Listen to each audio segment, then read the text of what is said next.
கேள்வி கேட்கறது தான் எனக்கு தெரியும். எப்படியாவது ஒரு குழப்பத்தை உண்டாக்கலாம்னு முடிவு பண்ணிக்கிறீங்க. எங்களுக்கெல்லாம் ஒற்றுமையா இருக்கணும் உங்களுக்கு எண்ணமே இல்லை.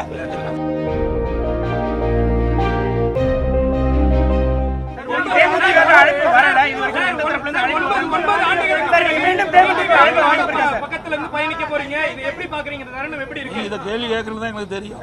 எப்படியாவது ஒரு குழப்பத்தை உண்டாக்கலாம்னு முடிவு பண்ணிக்கிறீங்க. எங்களுக்கெல்லாம் ஒற்றுமையா இருக்கணும் உங்களுக்கு எண்ணமே இல்லை. எங்களை பொறுத்த வரைக்கும் நானும் சரி, மரியாதைக்குரிய டிடிவி அவர்களும் சரி தெளிவுபடுத்தி விட்டோம். நாங்கள் ஒன்றாக இணைந்து செயல்படுகின்றோம். நாங்கள்லாம் அம்மா வளர்த்த பிள்ளைகள். என்னையும் சரி அவரையும் சரி எங்களுக்குள் சில கருத்து வேறுபாடு இருப்பதாக சொன்னார்கள். இருந்தது.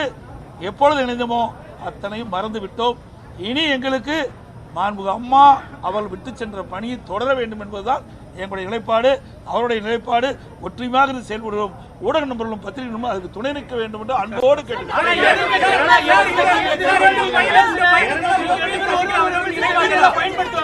தேவையில்லாத குழப்பத்தை வேண்டாங்க. நல்ல கேள்வி கேளுங்க. ஏதாவது ஒரு குழப்பத்தை பார்க்கலாம்.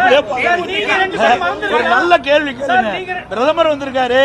இப்படி எங்களுடைய கூட்டணி வெற்றி பெற்று ஆட்சி அமைக்கின்ற பொழுது மத்தியில் நிறைய திட்டங்களை கொண்டாடுறதுன்னு கேளுங்க. அருமையா இருக்கும். அதோட இன்றைக்கு ஊழல் நிறைந்த ஆட்சி அகற்றப்பட வேண்டும் என்பதுதான் எங்களுடைய நோக்கம். இன்றைக்கு தமிழகத்தில் பார்த்தீங்கன்னா குடும்ப ஆட்சிக்கு முடிவு கட்ட வேணும், வாரிசு அளவுக்கு முடிவு கட்ட வேணும். ஊழல் நிறைந்த ஆட்சி, இந்த ஆட்சிக்கு முடிவு கட்ட வேண்டும் என்ற அடிப்படையில் ஒத்த கருத்துடைய கட்சிகள்லாம் ஒன்றாக இணைந்து இன்றைக்கு பயணித்துக்கிட்டு இருக்கிறோம். நிச்சயமாக இந்த தேர்தலில் அதிக இடங்களிலே வெற்றி பெறுவோம்.